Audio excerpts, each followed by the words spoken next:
welcome to our webinar, Business for Good, Balancing Purpose with Profit in a Post-COVID Scotland. I'm Heather Rattray, part of the marketing team at Interface, and my colleague Lorraine Thompson and I will be hosting this morning's.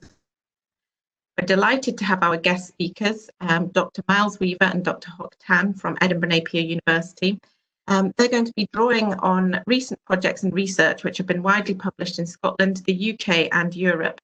And we hope that it provides some inspiration for the new norm which is emerging as businesses start to think about how they fit into post-COVID Scotland. Through a bit of webinar housekeeping this morning. You can use the chat function to ask speakers questions, and that's available on the bubble icon through the panel at the bottom, and it will show on the chat stream. If you could include your business name when you're asking questions, we can refer you to the speakers, and also questions will be answered in the Q&A session at the end. We'll also be running polls during the session, which you'll be able to interact with, and they will just pop up on the screen. The webinar is being recorded and will be hosted online. I'd like to hand over to my colleague Lorraine to introduce today's webinar and our guest speakers. Thanks, Heather. Welcome, everyone. This webinar is our fourth in a series designed to showcase academic experts to inspire businesses as to what's possible in working with them, but also to offer practical ideas and support to businesses during these exceptional times. For those that maybe aren't aware of Interface, we provide a free service to individuals, organisations and companies of all sizes and all sectors across the country to match them to any of Scotland's universities, colleges or research institutes. And that can be for a very wide variety of different projects. Institutes, of course, are there to teach and carry out research, but they're very interested in applied research, in looking at an idea or a challenge that somebody has, researching a very bespoke solution, but making sure that it's practical to implement as well. Our concept isn't new. We've been on the go now for 15 years and in fact have our 15th birthday next month. And in that time, we've reached over 3,000 businesses and managed to get over 2,000 projects between businesses and academia up and off the ground. Now, this map here shows the locations of the businesses that we've supported, and as you can see, there's a pretty good geographical spread throughout the country. And our team members are actually spread throughout Scotland, the intention there being that we get to know our areas and our businesses that bit better. So these projects, as I say, have been very wide and very wide-ranging, but they've supported such things as new product development, access to new markets, looking at new processes, new ways of doing things, increasing revenue and profits. But this idea of looking perhaps at doing things differently could well be something that you're trying to consider just now. We can also provide advice and support to help offset the costs of projects. This includes the long-standing Innovation Voucher programme, which can support businesses in undertaking a project with the university. Administered by us at Interface, but awarded by the Scottish Funding Council, these schemes are a really good way to get initial projects off the ground.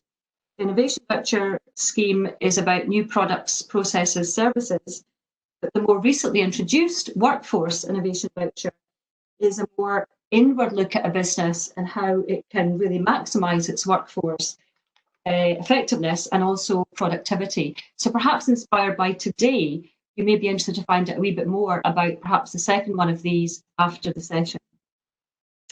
So today our speakers are experts in challenging business owners to look again at their business and to see things afresh.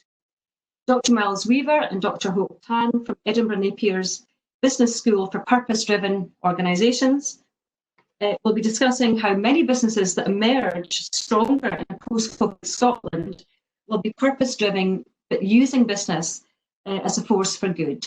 So I'll hand over now to Miles and to Hock.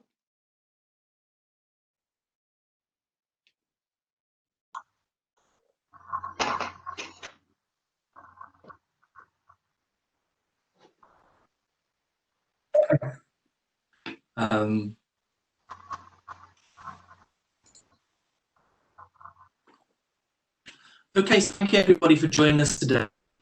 It is a great pleasure to be with you with Hock. Hock and I like to think of ourselves as the Ben and Jerry of the business school, not Tom and Jerry, but Ben and Jerry. We are a very popular B Corp, purpose-driven business, and a very innovative company, and we like to model ourselves on them. Lorraine mentioned some housekeeping. I can just tell you that my dog's off for a walk, so there'll be no dog barking. I've not been on Amazon buying anything, so there's no door knock. But my next door neighbour seems to have got a chainsaw this morning from his shed. So I'm sorry about that, but this is all part of this COVID and home working. So we're here to talk to you about business for good, balancing purpose with profit. And as Lorraine said, Interface are very interested in revenue growth and economic wealth and the impact on Scotland. And here we're going to talk about how we can make a social and environmental impact and generate more wealth as a result of this. So we are from the B School for Purpose-Driven Organisations. So we're very interested in organisations which be social enterprises, employee ownership, and organisations which cultivate purpose and put purpose beyond profit. So, if we can have our first poll to see how everyone is feeling this morning and about what we're going to talk about. And here is the poll, just to gauge what people's views are. The poll is: companies with purpose beyond profit tend to make more money. Do you agree or disagree with that statement? You've only got 10 seconds to see if you agree or disagree. You can say strongly or even neither agree or disagree. Do you believe that putting purpose beyond profit tends to make more money?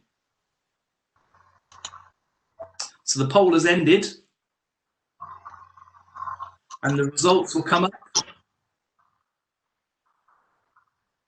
There we go. And we've got agree being we've got a range of results there. Agree. Some people saying strongly agree, and many people who never answered. Maybe we didn't give you enough time. Okay, and we've got people who disagree as well too. So hopefully by the end of this conversation, we will have encouraged you to think a little bit more about cultivating purpose and using this to generate more value for your businesses too. So if we can begin and talk about the power of purpose, and I've got some quotes to start off with. Now, the Financial Times have been very interested in the last couple of years because they've started to talk about a new agenda, and Lorraine mentioned this at the start. A new agenda is emerging, and some surveys that happened in the past by Collins and Porras built to last study of organisations from 1926 up to the 90s showed that visionary companies, those guided by a purpose beyond making money, return 6 times more to their shareholders than explicitly profit-driven rivals. And the video and the comments come up in the screen, and people have talked about putting forward the business case for purpose. Those companies able to harness the power of purpose, drive performance and profitability, enjoy a distinct competitive advantage. And one final one from the CEO of Unilever: I have long believed that clarity of purpose is a key enabler in the delivery of sustainable long-term value for all stakeholders. So the premise of our talk today is you can do well by doing good. And this seems to resonate with our students. You do well by doing good. Be guided by your purpose. And look, 6 times, organizations generate 6 times more shareholder value as a result of this. So if we start off by looking at megatrends, these are the megatrends that are impacting business at the moment. And I got this from PwC. Rapid urbanization. I look out my window and I see housing estates and more people and more cars and more concrete. And our demographics have changed. The Olympics should be on at the moment. I'm reminded of the Olympics in London from 10 years ago, and we saw the chart of the 60s and 70s and 80s, and we saw massive social change. Of course, we're going to talk a lot about climate change, and the fact that we have scarcity of resources, and economic power is shifting perhaps to China and Brazil and to the developing countries. And you can see on the graphic there that 50% of the world's population growth between now and 2015 is expected to come from Africa. So that will be a big growth area. And of course, we're seeing immense technological breakthroughs, disruptive innovations all the time. And we want to ask, how is this shaped by COVID? Has this been accelerated some of these challenges that we've faced?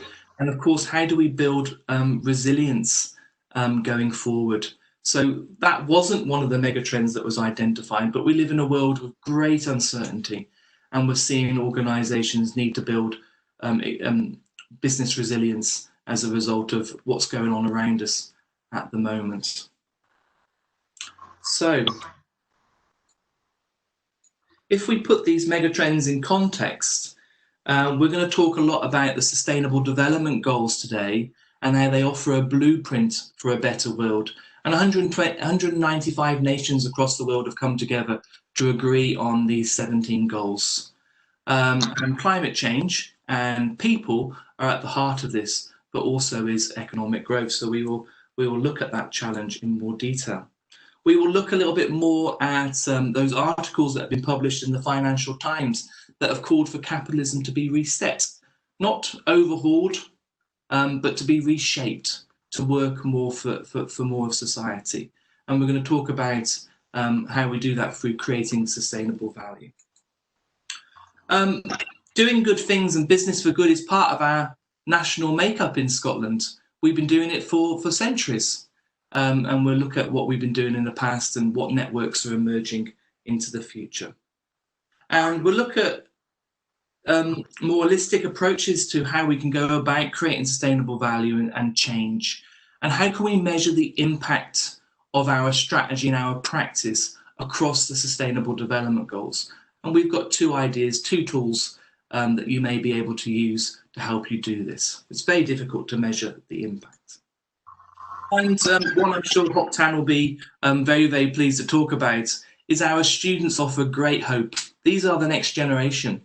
And we like to think that in our approach in Edinburgh Napier, through our vision and values, is that we want to emerge as a business school for everybody, for empowerment, for enterprise, and for employability. And I like to think that we do this for empowerment, enterprise, and employability for good, but for good in society as well as business. And it means that we as a business school need to reinvent and reimagine what we do, and the methods and concepts that we teach, and how we go about what the discussions we have in the classroom. So the SDGs are our blueprint for a better world, and these are our nations around the world have come together to agree these SDGs for 2030.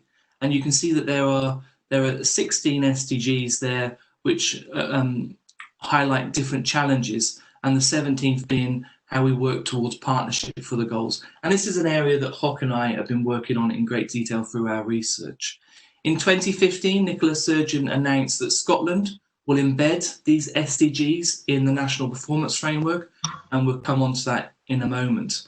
But these are challenges such as no poverty, no hunger, good health, quality education, gender equality, clean water and sanitation, renewable energy, economic growth, innovation and infrastructure, reducing inequalities, sustainable citizen communities, responsible consumption, climate action, life below water and on land, and peace and justice. And as I read those, you're probably thinking that some of those contradict each other, or they have a massive impact, a cause and effect on each other. For instance, how can we reduce poverty and at the same time create good jobs and economic growth? So they recognise these challenges, and they understand the interconnectedness around this, and they understand that there are flaws in the SDGs, and they put their hand up and recognise what they are. But in terms of opportunities, I have to move my video across. In terms of opportunities, you can see some of the big opportunities here. Within food, obviously demographics and population growth, and our cities are changing the way that we work. My wife said to me last night, we all need bigger houses because we've all got offices now in our homes. Energy and materials and health and well-being. And you can see that in this bar chart on the right. So these are big opportunities, and our students, for instance, are looking to the SDGs to identify opportunities and ways to innovate, and a shared language to communicate how they might go about doing that. So there are the biggest opportunities that we expect by 2030: mobility systems, new healthcare solutions, energy efficiency, food, cities, energy and materials, health and well-being. These are the big areas. So Lorraine, can we go to the second poll in terms of opportunities? Just want to see if you and your organisation are actively seeking to turn these social and environmental issues, both global and local, into strategic business opportunities. Do you see the challenge as a way of identifying opportunities that you can grasp as an organisation?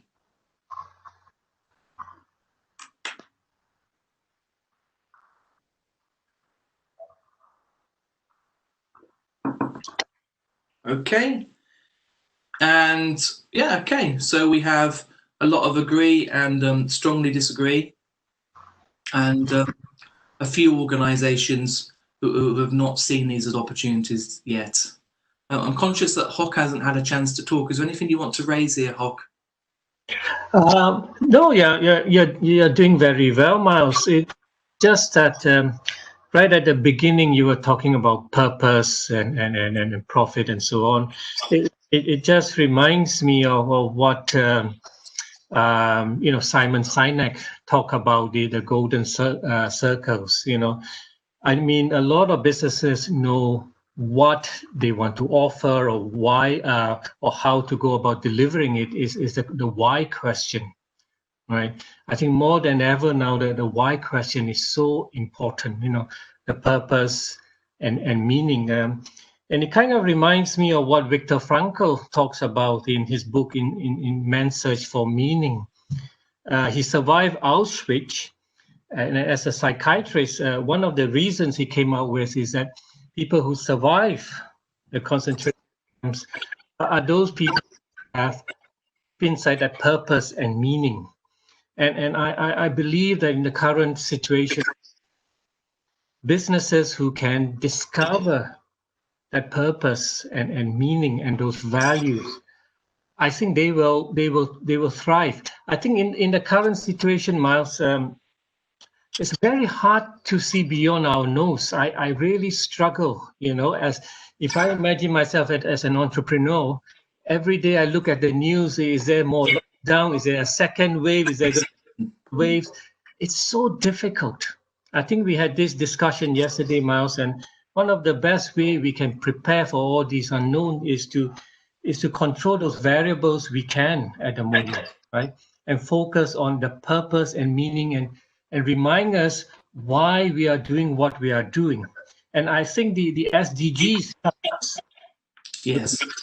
And we've seen with our students, and Hock and I teach 350 students in the final year of sustainability, and they get really infused by these sustainable development goals. They get so excited. So we had a conference this year on making Edinburgh poverty free, and many people can critique whether that was the right heading to have, but they came up with 70 or so business ideas that could help reduce poverty in Edinburgh, and many of them were viable businesses that we hope will go forward and the university will support. But this excites me, but it definitely excites our students. So the reason why I'm presenting this slide in the way that we did in terms of opportunities is to see that they are challenges, they are issues. We have got immense problems in the world, but seeing the opportunity and seeing that opportunity through the purpose that you do and the reason why that your business exists. So there was 17 SDGs. One of those, of course, is extremely fundamental, And this is a photograph from the 60s, I believe, the first ever time that we saw our Earth. And of course, the Earth is made up of natural resources and, of course, people. It was the first time we was able to reflect on the Earth. And there is no business, no business if we haven't got enough planets. And one of the things that we do with our students in our first tutorial is we do a little survey and we ask them to look at how many planets are required to sustain their life. And the best one, I think, Hock, is 1.7 planets. The worst being 4 or even 5 planets. And I won't say the countries where they come from. But we need more than one planet to sustain our way of life. So we can't go on. And you'd have heard this on the news. And we're not here to bang on about this. There is no planet B, and you're seeing protests and Greta and others taking this message. And what we take heart in is these are our future students, and we have to have the degree programs and the opportunities for them coming forward. But great hope there. But the point here is underpinning all those SDGs is the natural environment. And you can see this if we represent the Sustainable Development Goals in a different way.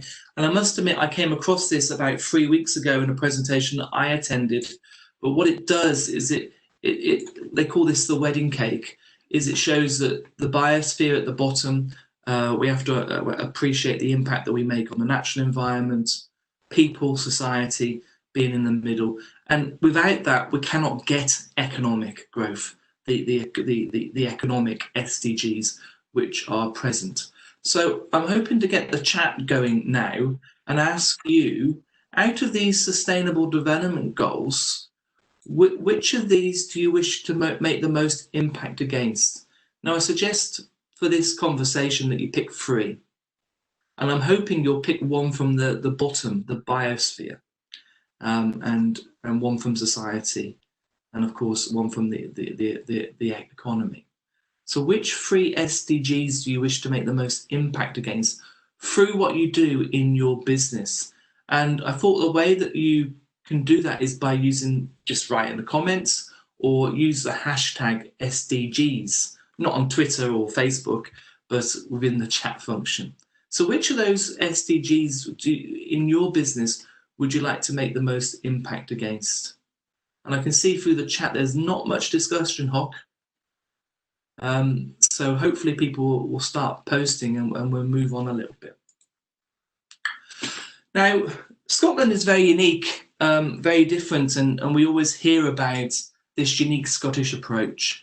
And as I said, in 2015, Nicola Sturgeon announced that Scotland would be one of the first nations to really pioneer the Sustainable Development Goals, and their commitment through the Community Empowerment Bill was to embed this in 2018 in the National Performance Framework.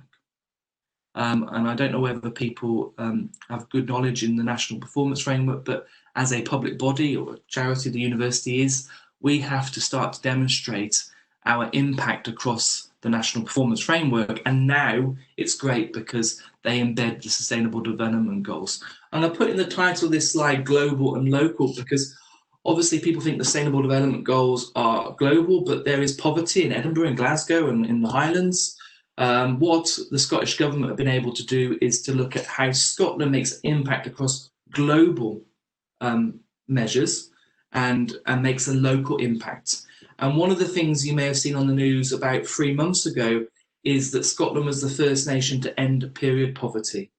About £19,000 the average female spends on sanitary products, and about 20 to 25% of females don't actually necessarily always use sanitary products. So Scotland has been able to end period poverty. And one of the reasons how they've done that is through this focus of looking at the goals and looking at what they mean for Scotland too. And it gives this wonderful language too. So they don't map on completely.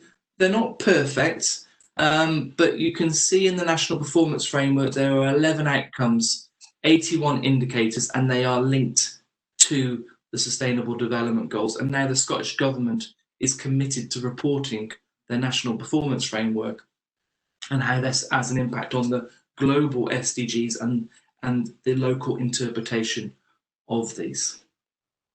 And there are some links there in the bottom left-hand corner that you might wish to take in order to find out more about these goals and to drill down into the national performance framework. Anything you want to add there, Hock? No, not really, except that when you show the slides on the mega or meta trends, right? I think in view of COVID-19, it is actually accelerating all those trends, in the demographics, for example, the red, some of the urban and so on. And of course, that creates difficulties and problems, but at the same time, it presents opportunities as well. Okay. Yeah. Sure. Brilliant. So if we can do our last poll, and I realise now we didn't give them much time for the polls. If we can chuck up the last poll, which looks at SDG adoption. Heather, can we see the last poll? Oh, yeah, maybe. That should be live now. Yeah, okay, it was in my corner. So in terms of your organisation that you represent, are you actively seeking to embrace and embed the Sustainable Development Goals into your strategy and into what you do, in your practice? Have you been doing this fully, partially, not yet, or you're not bothered?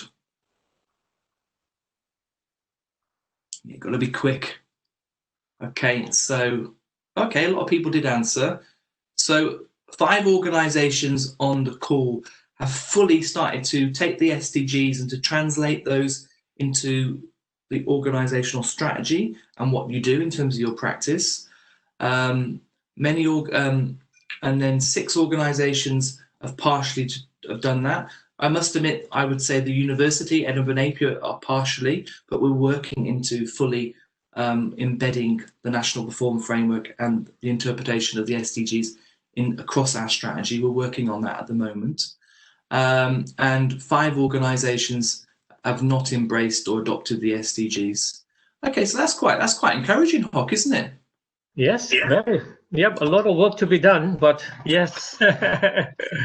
Also, many organisations who are not part of this call and may not have even heard of the Sustainable Development Goals. So I did a presentation to Loughborough University, I believe last year, and I mentioned the Sustainable Development Goals, and I said to the students that I've not heard of those before. So we're in our university, we're talking about Sustainable Development Goals all the time, constantly, and trying to link what we're doing to the impact that we, through our research, and the students make through what they do too. Okay, so there's definitely in the future, organisations are moving to translate and to embed these Sustainable Development Goals into strategy. And I would expect over the next few years, that'll be quite widespread, Hock. Yes, I in light of COVID-19, I think it will accelerate it, Yeah. Oh, the Chancellor said when he gave out the big pot of money, he said, I will only be giving this to organisations that do good.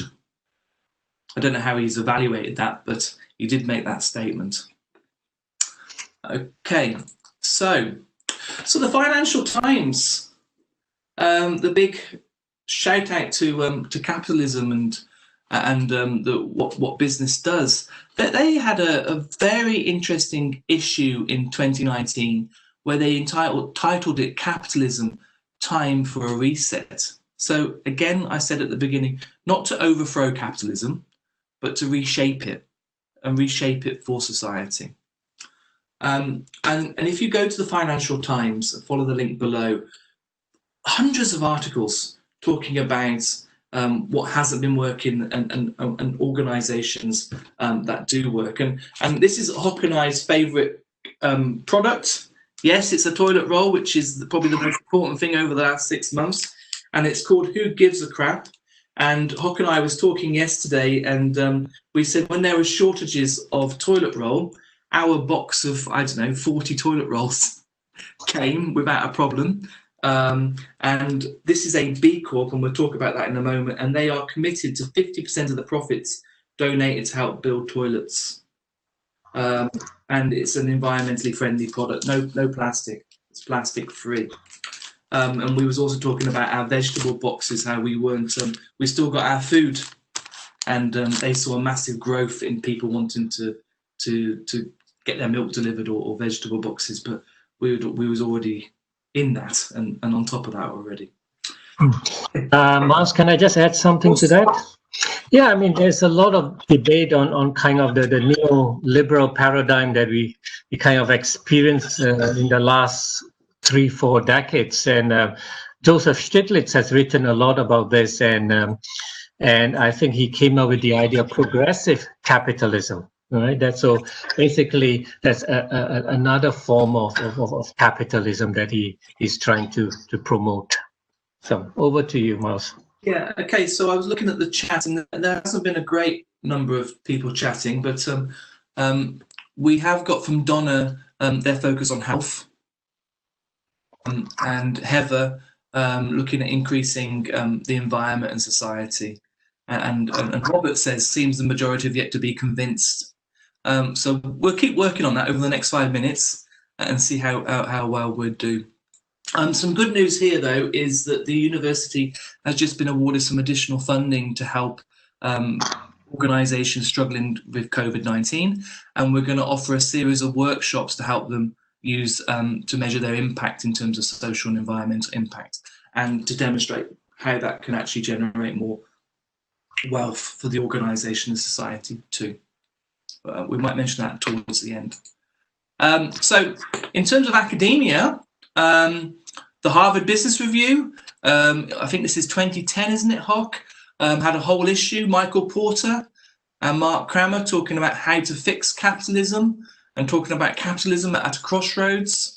And Michael Porter came up with his theory, a very, very popular TED talk on creating shared value. And we'll come back to the words that are used in that article in a moment. So academia for the last decade has been talking about identifying the challenges with our way of working and what is emerging, and how that is being accelerated through the COVID-19 pandemic. Some of the books that we've been using with our students, how to embed sustainability. And I'd like to have a couple of hours to talk on this session about how we go about embedding sustainability. What strategies can we adopt to move forward? How can we measure impact? But of course, we haven't got time. And another new book talking about forces for good, how we create a better world through purpose-driven business. And again, referring back to Scotland, the economic strategy in 2015 talked about inclusive capitalism. And Hock talked to, I think, what did you talk about, Hock? Stiglitz talk about progressive capitalism, which is inclusive, if you like, yeah. Yeah, so how do we get growth and create a fair and just Scotland at the same time? So you might think they're an oxymoron, but you can see from this mantra and the discussion we're having today, and that first quote that I gave from that survey, which is that those organisations which are purpose-driven are able to generate, have been found to generate 6 or 7 times more profit. So there is a formula there that we just need to find what that magic might be. So I just reading some of those articles yesterday from the Financial Times, and 2 things that came up which stuck out, and that there are many things we can talk about here. And Hock and I talk about this all the time. Is the economy delivering? Is the economy delivering? And Martin Wolf in the Financial Times talked about economies are not delivering for most citizens because of weak competition, feeble productivity growth, and tax loopholes. So I just want to take out 2 of the bar charts were there.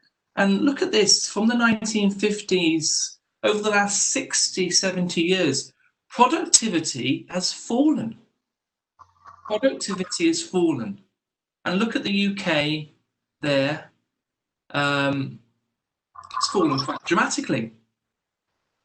And if we then take another measure and we look at inequality, and we look at 1981, which is the year that I was born, and 2008, the level of inequality is varied across the countries, but has increased.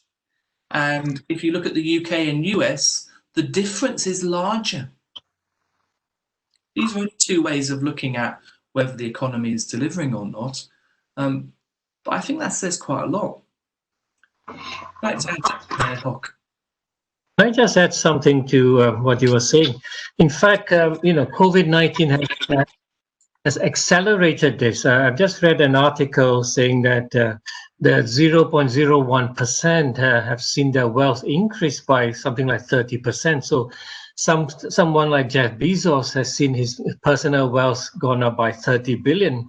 And something like 40% of Americans earning less than $40,000 a year have actually lost their jobs because of COVID-19. So you begin this widening, accelerating, So it's a very interesting phenomenon to observe, So what we've been observing over the last 5 years is this capitalism at a crossroads being reset, what is emerging. And now we're seeing the pandemic and the acceleration of those conversations and what will emerge. Will we go back to how it was before, or what will emerge into the future? And the message that we have here in this presentation, perhaps there might be a better way of doing things. We can do well by doing good. Can I just add a quote that I recently heard? I think that kind of defines what we are trying to do here. Instead of preparing for the future, we should prepare the future. In other words, rather than being reactive to the future, we should be shaping the future. That's what Friedman was saying, that never waste the opportunities that a crisis brings.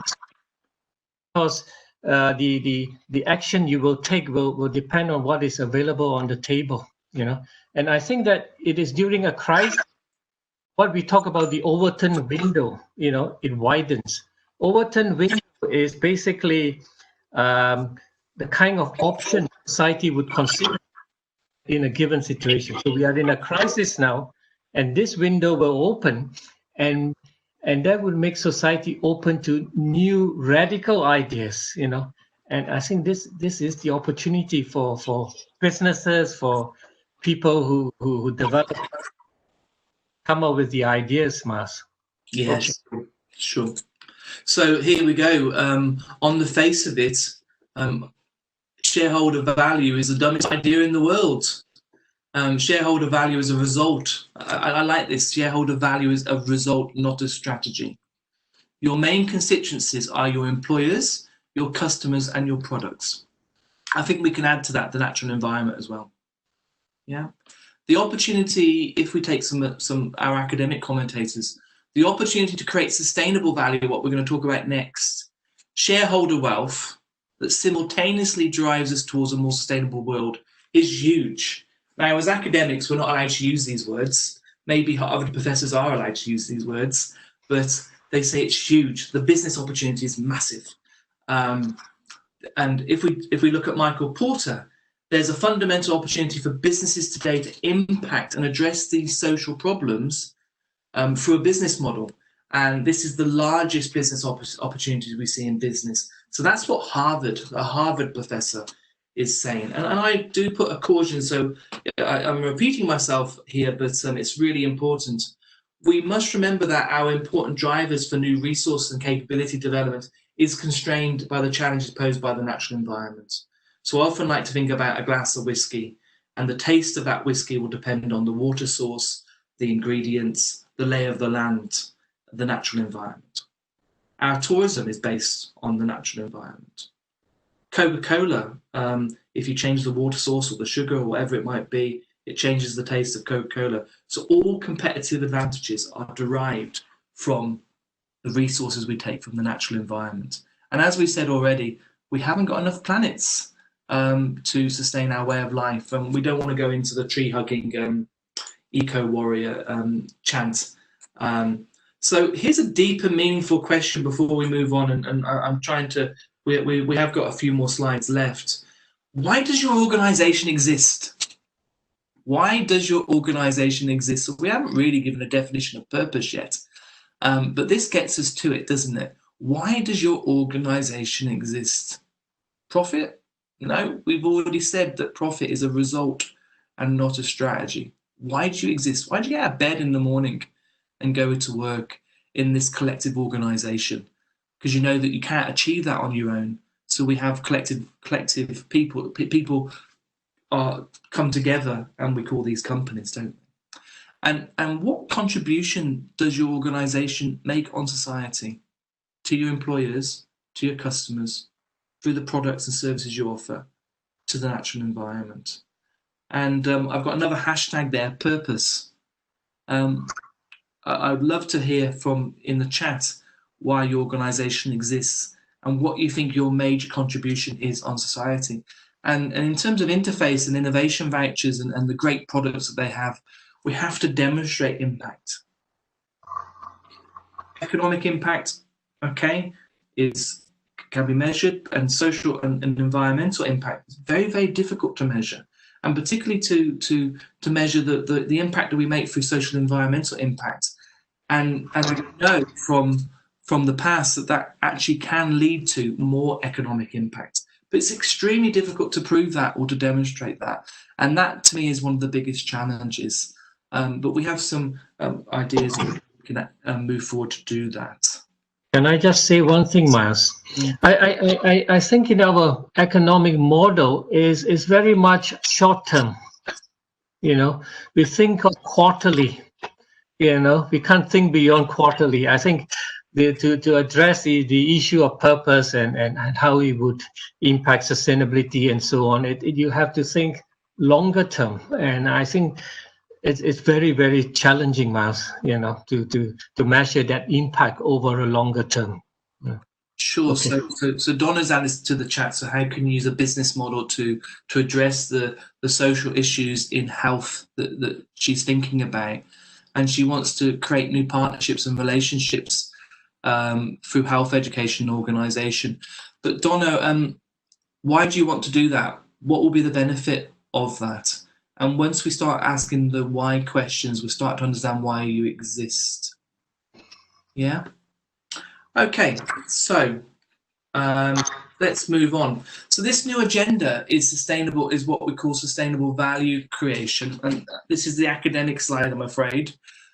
This is where we both look at creating shareholder wealth creation and the wealth that we create and the impact that we make towards our stakeholders.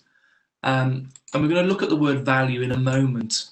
And this is the natural outcome of the new external environment.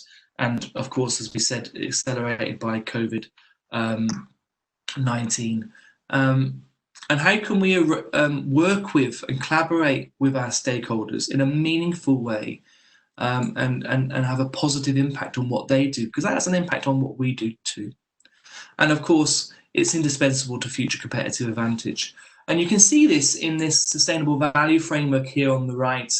There are opportunities, and we keep talking about opportunities, that if you are both seeking to create sustainable value for shareholders and all of your stakeholders, all relevant stakeholders, we have to identify who those relevant stakeholders are. Then the opportunities are reputation, product differentiation, new products that could be offered. Most importantly, and the Scotland survey recently of Business Because of responsible business practice in Scotland showed that number one reason is motivated employees and loyalty and keeping your employees, able to reduce costs, and you can enter new markets. And if you do not follow this logic, then there are high risk, and BP is an example of this through the oil spills. They saw great risks as a result of what they're doing, had been doing, and now they've rebranded themselves as Beyond Petroleum. So customers will walk, they'll deselect you. Regulation will come in place if you don't proactively seek to make the changes. You will lose market share, and we've seen lots of organisations fail over the last few years that are not taking on this message. And we will see more that don't cultivate and truly understand their purpose. Reputational damage, fines and penalties as regulation increases. So we want to be in the top right-hand quadrant, which is sustainable value creation. And we could go on here and have another couple of slides about what are the strategies and policies and procedures you can put in place. And hopefully you might want to join these workshops that we have. We'll be running it at Napier, and we'll help you identify interventions that can help you to create sustainable value creation. Can I just add something here, Mas? Yeah, I mean, it reminds me of some the book written by Mackey and Sisodia, which talks about conscious capitalism. And one of the tenets of conscious capitalism is the idea of stakeholder integration, right?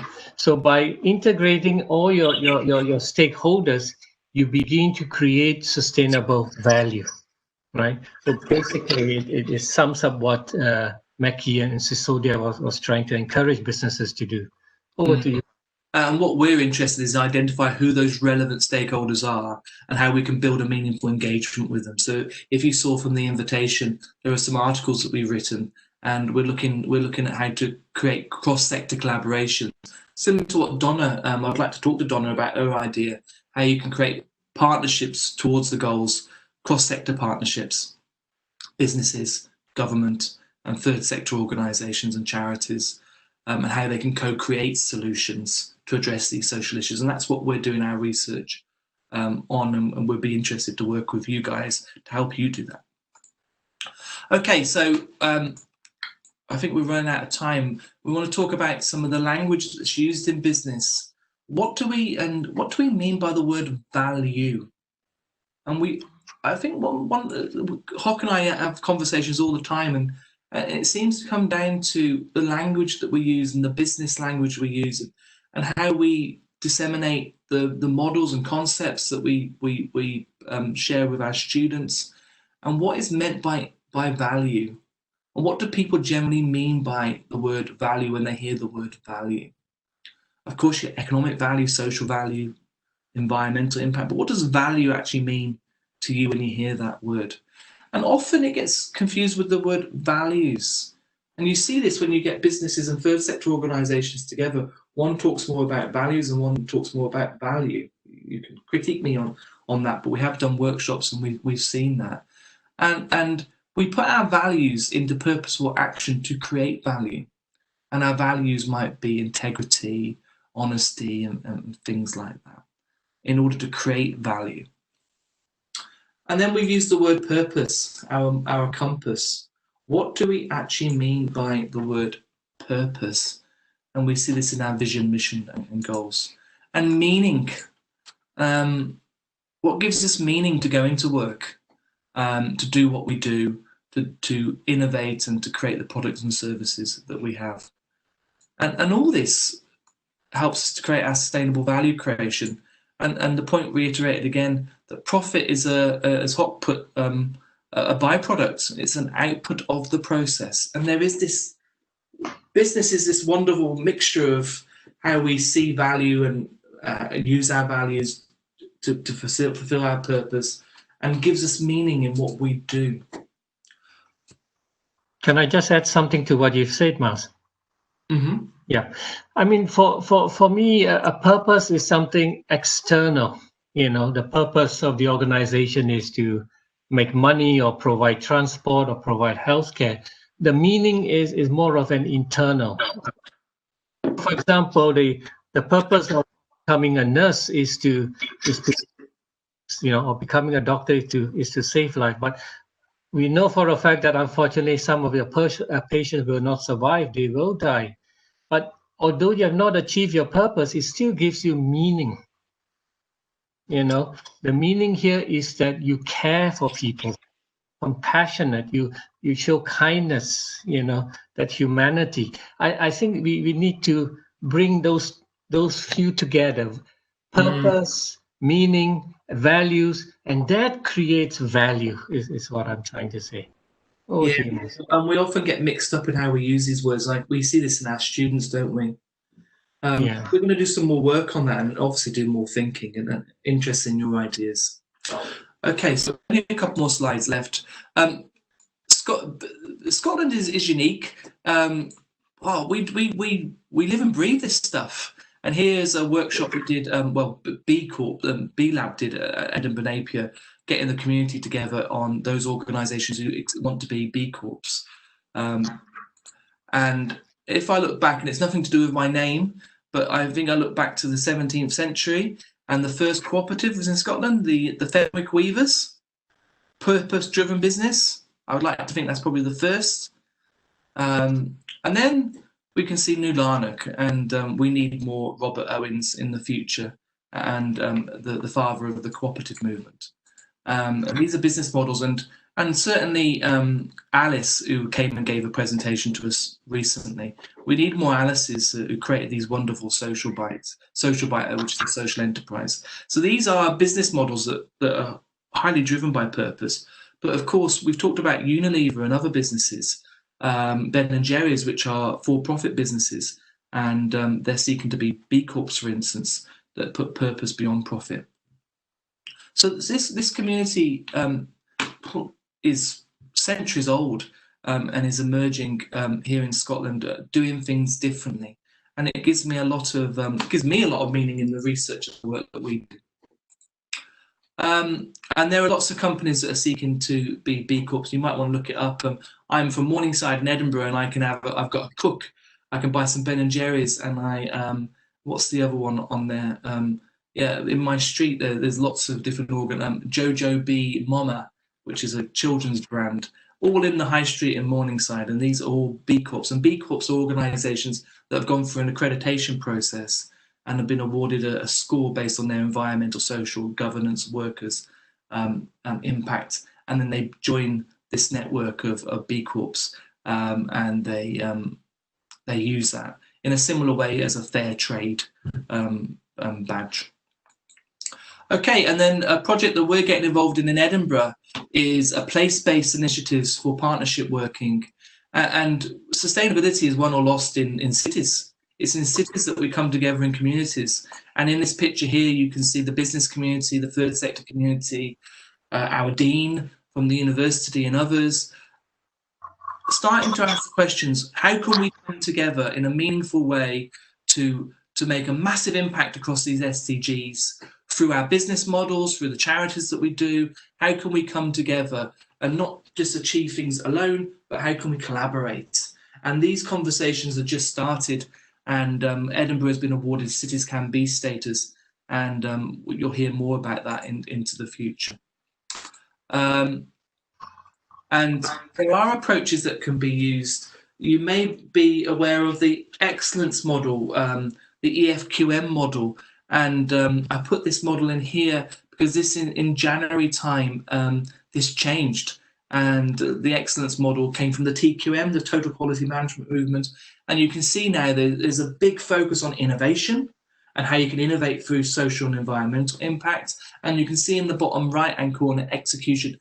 At the heart of the model is how you create sustainable value and measure that impact across the range of activities and processes you have in your business.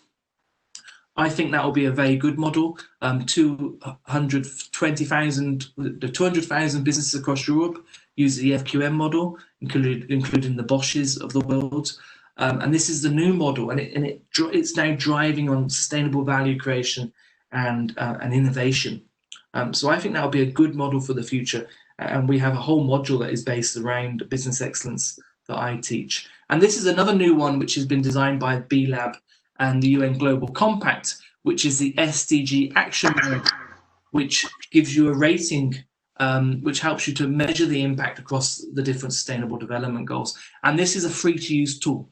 So you can click on that link down the bottom and go to the SDG Action Manager and start using it. And I know the Scottish Government are very keen on organisations to measure their impact across the SDGs using the SDG Action Manager.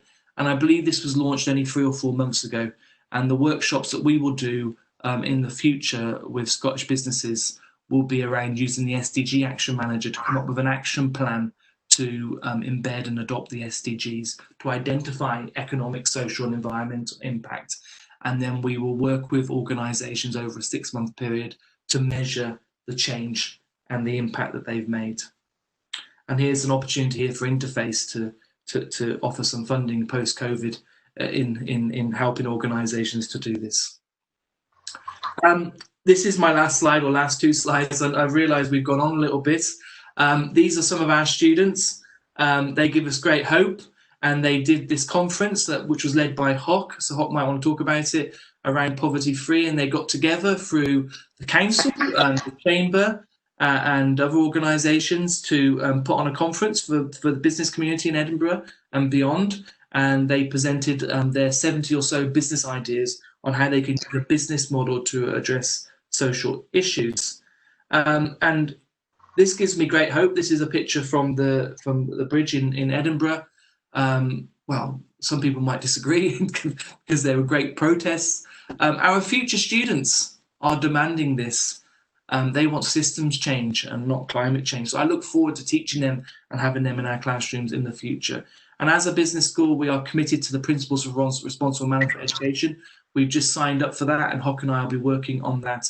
And we've been accepted to be a business school that expresses those values. And through our research and enterprise support for businesses through our B School. Anything you want to add there, Hock? Yes, I think it's a privilege to be able to teach, all these young final year graduate students. And at the conference, for example, one of the groups suggested that we convert cruise ships into accommodation for the homeless, and part of it could be used as an Airbnb, and I was thinking that cruise ships are pretty cheap now, Miles, they are on sale now. I just want to finish off is that COVID-19, I'm talking about myself personally, has taught me a lot. Yes, we do have this social divide that we experience and so on. But we don't have a biological divide. In the end, all of us are exposed to the same virus, and whether you're rich or poor or multi-billionaire, you are exposed to the same danger. So basically, I'm urging the businesses to really take this opportunity to look at your own purpose and meaning of your business, and to think beyond, beyond profit, if you like, to look for the purpose beyond profit. And these are your employees of the future, and they are demanding it. They want to work for organisations which are purpose-driven, and they say that constantly. Okay, so I think we're on to our last slides, and I mentioned the Olympics earlier, and one of the reasons why I mentioned Olympics is because it should be happening now. So one of the post-COVID is that we're not watching the Olympics. But I was totally inspired by the 2010, have I got that right, Olympics, the London Olympics, and our opening ceremony. And in that opening ceremony, you saw the nations come together through the singing, but you saw the demographic and the social change being plotted out. And there was a segment of about 8 minutes where they showed the Industrial Revolution, and the great industrialists came and created their chimney stacks and moved industry and social progress forward. And you can see here that in this picture, they were unraveling or picking up the carpet, the grass, taking it away for their factories and things like that. And now we're putting it back. We're starting to think about how we put it back and how we can do good by doing well for society and the natural environment. So we are part of a new wave, not a COVID wave, but a new revolution. Maybe it's a little bit slower than many people want, but it most certainly is around cultivating purpose, embedding that into strategy and practice. The SDGs provide a common language and a framework that is endorsed by the majority of nations around the world, and governments are committed to that. And now we're working, the UN is encouraging businesses to embrace these SDGs through embedding them into government policy and business strategy, and through the way that we educate. And there are massive opportunities going forward. And as our good friends from Harvard Business School say, the opportunity is immense. So last question from me for the chat, and move into the question and answers, and I appreciate we took longer than I thought. What support can we offer you from the academic community, from Interface, to help you with innovation, to enhance or to look at new business models that can help you be a force for good? That's it for me. Any last thoughts from you, Hock? No, nothing from me. That's it. Thank you. I'm going to buy you that carpet. Thank you, everybody, and I look forward to the questions.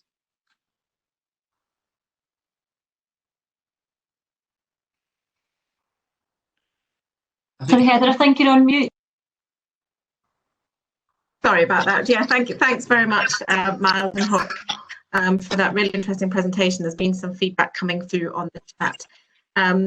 So there was one from Lorna, and I guess this might be a general feeling that you get from when you're working with businesses, both Hock and Miles, is that she's just finished a contract with an oil and gas manufacturing supplier, and they were heavily involved in looking at the community and the CSR activity. But she did felt they were missing a trick because it wasn't embedded in the whole of the business. It was more of an additional thing, you know, maybe an objective or a target they were working towards. So I guess just a general, is that something you see quite often where that purpose and the value isn't built in? Yeah, so we call this bolt-on strategies. So this is where we appoint an environmental officer or a sustainability officer in the business. They go about doing projects and initiatives that most certainly reduce cost and work with their communities. And if you were to build a new school, for instance, you have to have a benefit in the benefit clause. But what we're talking about is something genuine, embedding sustainability throughout your strategy and practice, both top down and bottom up. And one of the good experiences we had through a survey that we did was an ice cream manufacturer in Edinburgh. There are a couple, and you can guess which one it might be. And we found that on their website and in their practice, they didn't say anything about their CSR, their corporate social responsibility, or the good stuff that they do. So we wrote to them and said, what are you doing in terms of your community engagement and your sustain and your what you do in the community? And they got quite angry with us, and they said, we do it. We do all this. We work with schools through school fates. We give free ice cream. We do this. We do that. We do this. But why do we need to put it on our website? It's genuine. They embed sustainability. Yeah, what I just want to add something to that. I think the idea of a bold strategy, or sometimes we call it a greenwashing. I think people do see through it very quickly. You know, I think in the current environment, we look for organizations that are authentic. You know, right? And I think that is really important. You know, that image you portray, that authenticity. I think it's that you live and breathe sustainability and purpose. I think that is really important for businesses. So over to you, Heather. The question is, why do you exist? What gives you meaning in your work? And through answering that question, you get close to what your purpose is. I don't think many business leaders on this call will say, my purpose is to get out of bed every morning to make money. Their purpose is good education, or their purpose is to satisfy their customers. And through doing so, they generate profit. And they come together in organizations because they can't do it on their own. Yeah. Okay, thank you for that. I'm aware we're at 12:05. We still do have a number of participants on the line, so thanks so much for sticking with us. We'll maybe just take one more question and then we'll close the session. But if you do want to answer any other questions after we finish, we can definitely direct those towards speakers and follow up with you directly. So the final question that we've got is from Joe McCardle at Scottish Enterprise, and he's primarily targeted this Interface, but Miles and Hock, you might be able to be answered as well to see what you've seen coming through the university recently. But it's just as to whether, Lorraine, there's been a rise in COVID-driven business solutions driven through Interface, I guess, during recent weeks and months. You get that, Lorraine? So I didn't catch it completely, Heather. I just lost that. Has there been an increase, did you say? Yes, yeah. And the rise of number of businesses looking at kind of COVID business projects? Yes, I would say that's been the case. I think also what we've been struck by are companies that have had perhaps a business idea already, but been able to adapt it for the COVID scenario. So there's been a few that have been quite nifty in a way in actually slightly shifting what they were planning that then has turned out to be something COVID related. And of course, as Scottish Enterprise would know, there's been a lot of funding that's been made available in a very short space of time for COVID related projects. And certainly in Interface, we've really tried to push that out to companies if it's been relevant for them, because it's not relevant for every sector and every company. But certainly, yes, there has been an increase in people adapting what they do to try and help. Thanks. Yes, the one point I would raise there is we're in crisis point, aren't we? Many businesses are in crisis. And one of the things they don't want to do, but they have to do, is to fill out an application form or a funding bid. And I was reminded from some interviews we did with a funding manager who said we've got plenty of money, but we have bad applications. So how many organisations over the last 3 months have been filling out applications and applications for funding requests and being knocked back, and they're at the coalface and they just want to keep their businesses viable. So the process of applying for funding and demonstrating the impact that they wish to make is a challenge where we need quick wins. And I worry about those companies filling out application forms. I think that's a good lesson for the future, Miles. But I think it's interesting that some of the business survival funding that the likes of Scottish Enterprise and Haas Enterprise have been administering have actually been able to come up with some very streamlined applications to really hurry applications through. So I think there maybe is a lesson for all of us to see if we can streamline mainstream applications, because we have seen some very straightforward ones lately, all driven by the COVID scenario.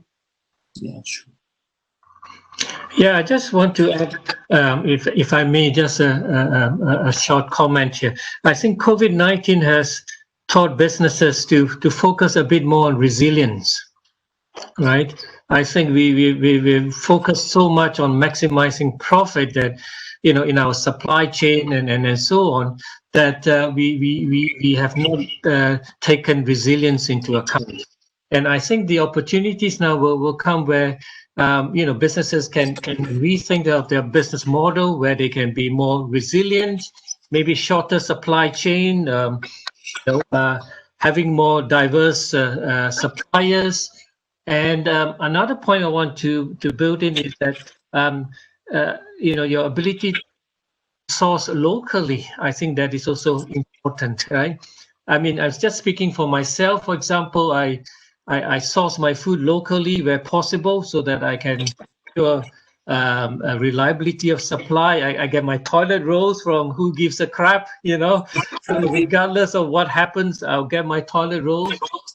And yes, and I buy my flour. I just ordered 30 kilos of flour from a local flour mill, the farmer that grows organic flour, for example, and I could get the supply locally, right? So I think maybe there will be opportunities in all these areas. These are my thoughts at the moment, And we was talking about this yesterday, Hock. So our supply of toilet rolls came, and it was a big box, and our vegetable boxes came.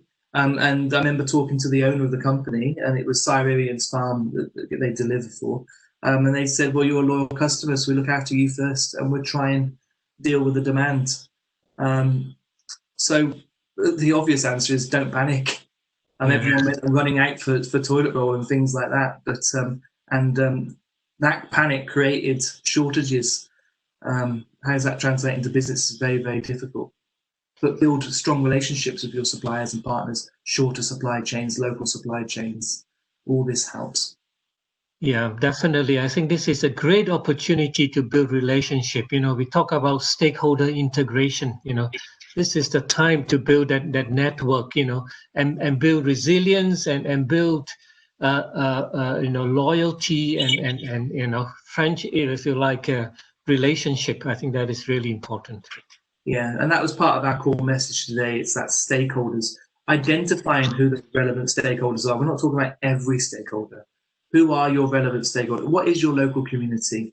Who are your key suppliers? Who are your key customers?